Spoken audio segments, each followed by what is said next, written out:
All right, we're going to open it up to everyone now and just sort of go through on some general questions.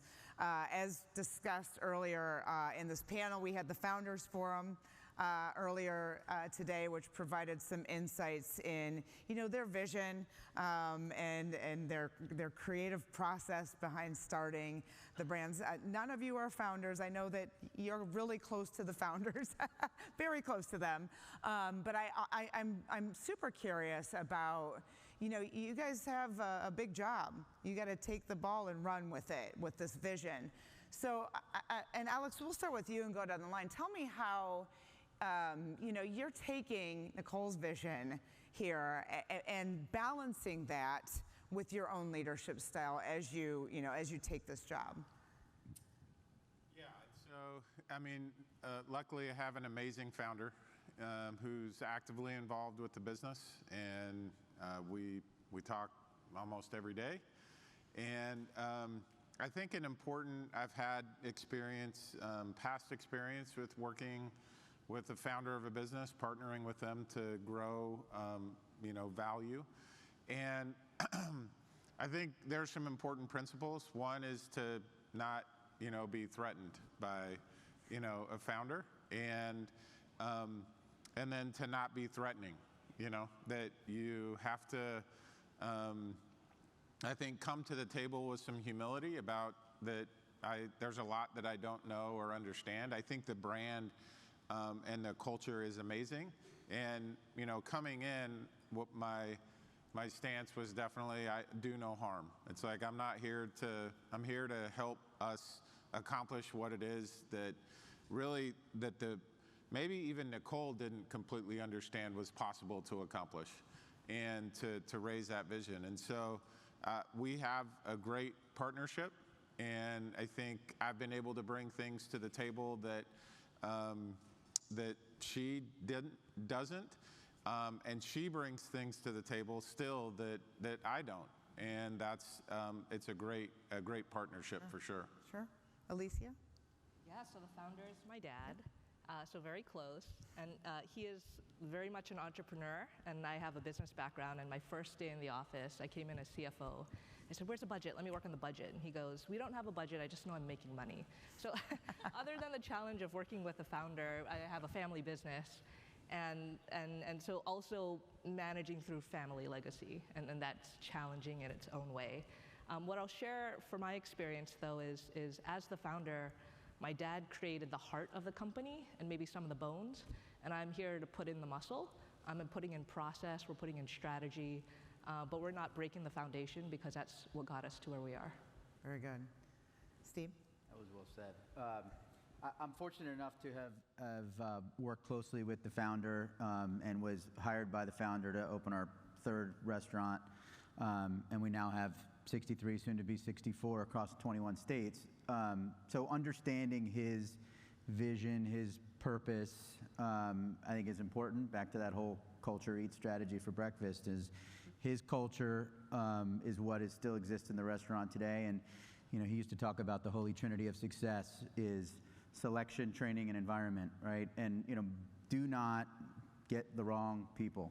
Take and pour resources into selection, pour resources into making sure your people have the tools that they need to be successful, and then create an environment where they feel safe, create an environment where they're challenged, where they have fun, there's high energy, and those are the things that we've done for the last 2 decades plus. And as long as it's a lot of fun, people will keep coming back. Yeah, I've stuck around for a reason. Yeah. And Liz? Yeah, I think the point that was made about just the authenticity of the founder, and they just have such a purpose, and you're crazy not to recognize that and just grab that and run with it, because you can't recreate that. And it's almost in leadership, you find the best in all of our team members, and you really unlock that. With a founder, that's what you're unlocking, that authenticity that all of the team members and your customers, they really want to see. Mm-hmm. So our founder, Pancho, came over, has an amazing immigrant story, and I've gotten to know him, just in the last couple of months. And there's nothing that can replace that story. Sure. So very good. a little bit of a hot seat here. Describe your leadership style. That was a good, you gave us some of the questions, and so I was like, I know what I think my leadership style is, but I actually texted a few of the people, the team members that and I asked them, I said, hey, tell me like what you think my leadership style is. All the answers are horrible. And so I think what I try to do is one of the things I regret looking back over my career is, especially when I was younger, I wish I would have been more bold. It took me a while to like get to a place where like I would think things in my head and then would kind of be embarrassed to like say it out loud because I know what people were gonna think. They'd be like, you're crazy. And I probably was, but like it's what I believed. And so one of the things now is I'm bold in establishing what I think the vision, what can be. Let's forget about, you know, all these reasons why we can't, what can be. And then I try to identify the inputs, the key inputs that are gonna lead to that outcome.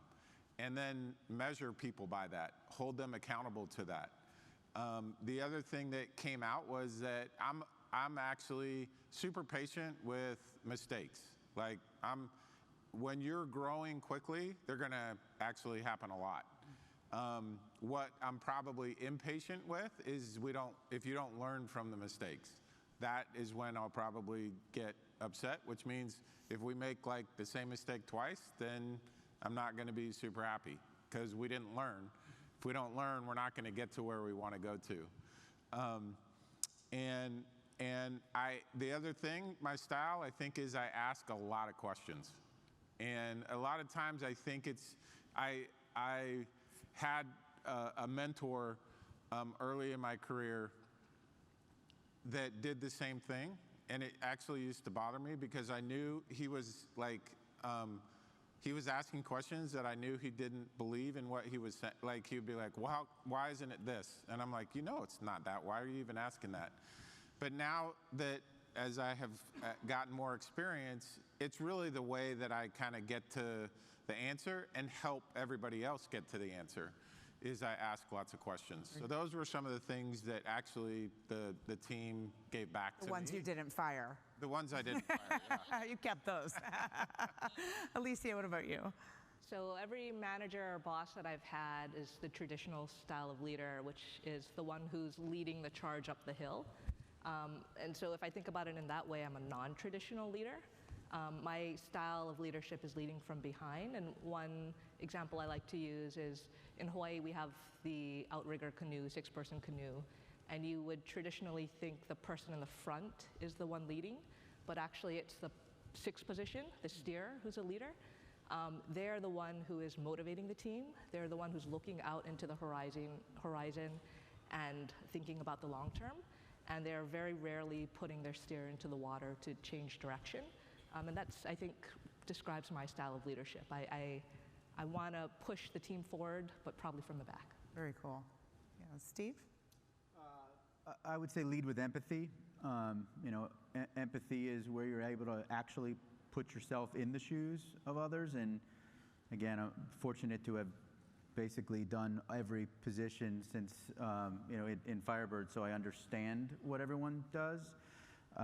And I think leading them and understanding, you know, the ins and outs of what they do is probably how I describe it. Yeah. I would say ask big, have, as you said, really big expectations of people. And to do that, you have to hire really great teams. I'm a huge believer in hire the best athlete, someone so much smarter than you. Like David Novak used to say, you know, hot shot replaces me. Mm-hmm. You know, hire someone that, you know, is a hot shot that can truly replace you. I'm a firm believer in that. And then just having high accountability for myself and for the team, and just really role modeling that and holding, you know, us all accountable. Okay, very good. You, Alex, you mentioned one of your regrets, so I'm just really quickly curious, You know, if you could talk about maybe some of the things, maybe your biggest wins and things that you would do differently. Yeah, so I think the biggest win, which honestly it has nothing to do with me since I started, is our brand has become much more relevant and much more exposed since, in the last few months. Like I said, tens of millions of social media views among our really core demographic. And so that's a huge win. I can't take any credit for that. I had nothing to do with it. In fact,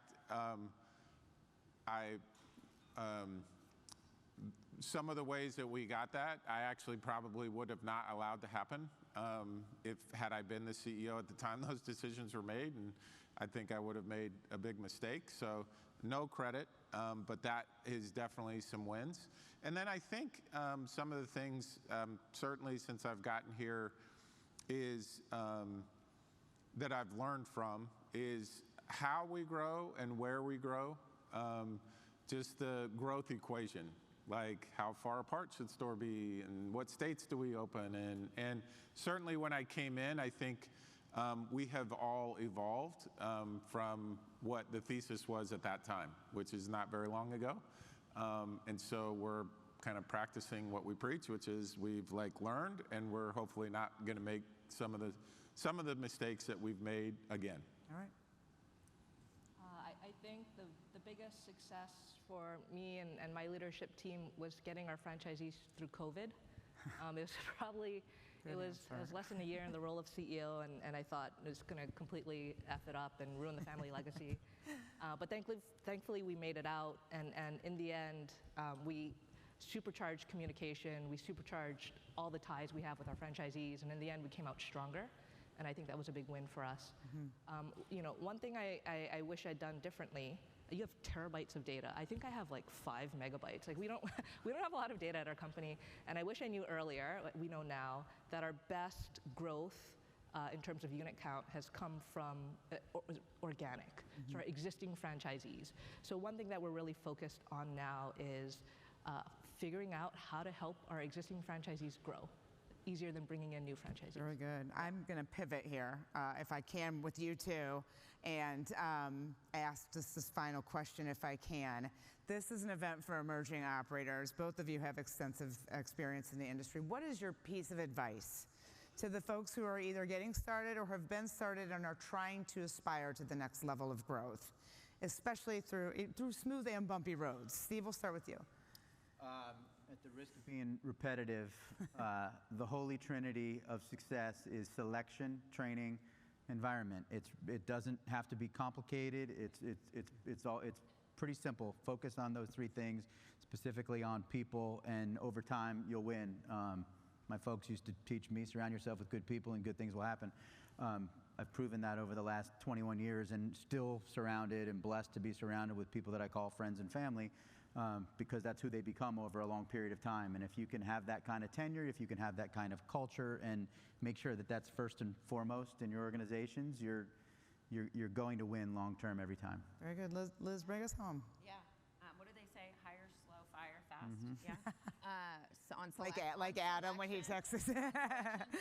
So I've seen a lot of businesses that you get so wrapped up in growth that sometimes you forget about the business model, and it really is an and you have to have both. And back to the question on mistake, when I look back at mistakes in my career, I got so enamored by one but forgot about the other.